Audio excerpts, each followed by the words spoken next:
হাত ধুয়ে খাবার খাচ্ছে, কিন্তু এই ব্যক্তি নিজেও জানতো না এটাই তার জীবনের শেষ খাওয়া। ভেবেছিলেন হয়তো এবার খাবার শেষে তাকে আর মারবে না, তাকে ছেড়ে দেয়া হবে। সে জানতোই না এটা তার জীবনের শেষ খাবার। আর সব থেকে বড় কথা হলো সে একজন মানসিক প্রতিবন্ধী ছিল। ভিডিওটি শেয়ার করে এখন সবাই লিখছেন এখানে জীবনের বিনিময়ে একবেলা ভাত খাওয়ানো হয়। ঢাবিতে শিক্ষার্থীরা এরকম করবে তা ভাবতেও সকলের গা শিউরে উঠছে। বিশ্বাস করতে মানুষের কষ্ট হচ্ছে। আসলে বুধবার ঢাবিতে কি ঘটেছিল? ঢাকা বিশ্ববিদ্যালয় ফজলুল হক মুসলিম হলে চোর সন্দেহে একজন যুবককে পিটিয়ে হত্যা করা হয়েছে। জানা গেছে মারধরের শিকার ওই যুবক প্রেমে ব্যর্থ হয়ে মানসিক ভারসাম্যহীন ছিল। তার বিষয়ে বিভিন্ন তথ্য একের পর এক সামনে আসছে। হলের আবাসিক শিক্ষার্থীরাও জানিয়েছে সেদিন রাতে আসলে কি হয়েছিল। হলে শিক্ষার্থীদের সাথে কথা বলে জানা যায় সন্ধ্যায় হলে ক্রিকেট টুর্নামেন্ট ছিল।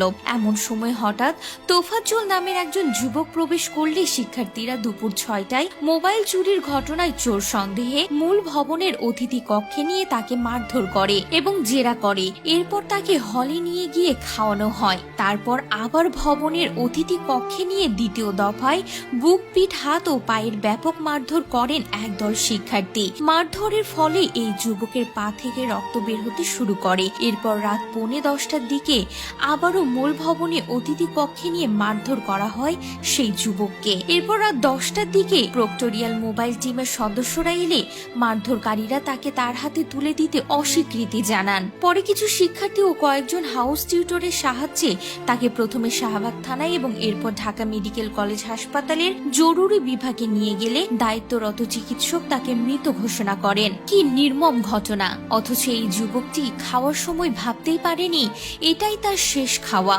তাকে এই খাওয়ানোর পরে মেরে ফেলা হবে। সত্যি কি এখানে জীবনের বিনিময়ে একবেলা ভাত খাওয়ানো হয়? প্রশ্ন তুলেছে নেটিজেনদের একাংশ।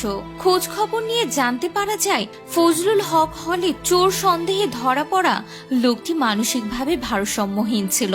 তিনি পেশাদার কোনো চোর নয়। ঢাকা বিশ্ববিদ্যালয়ে বহু সময় কাটিয়েছেন তিনি। সে কারণে হয়তো সে হলে ঢুকে পড়েছে। তার মা বাবা কেউ বেঁচে নেই। জানা যায় প্রথমে প্রেমে ব্যর্থ হওয়ার পরে তার মা বাবা মারা গেলে তিনি পুরোপুরি ভারসাম্যহীন হয়ে পড়েন। তার বয়স ছিল 30 বছর। হয়তো খাবারের জন্য ঘোরাফেরা করছিল, কিন্তু আপনারা তাকে চোর বানিয়ে দিলেন এবং তাকে ভাতও খাওয়ালেন।